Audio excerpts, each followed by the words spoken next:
Hello friends, நான் உங்கள் கவி பேசுகிறேன்.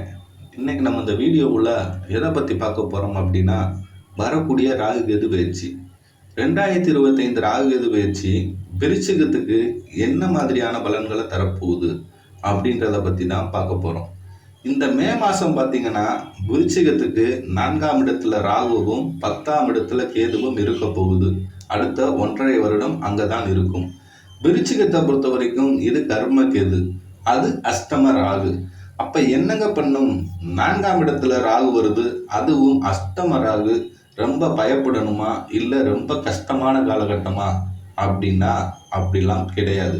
ரொம்ப நல்ல காலம். காரணம் என்ன அப்படின்னா, போகக்காரகன் ராகு. போகக்காரகன் 4ஆம் இடத்துல, அதுவும் சுபஸ்தானத்துல வர்றது நல்லது தான். இது என்ன பண்ணும் அப்படின்னா, உங்களுக்கு சுகத்தை அதிகரிக்கும். நிறைய சொத்துக்கள் வாங்குறது,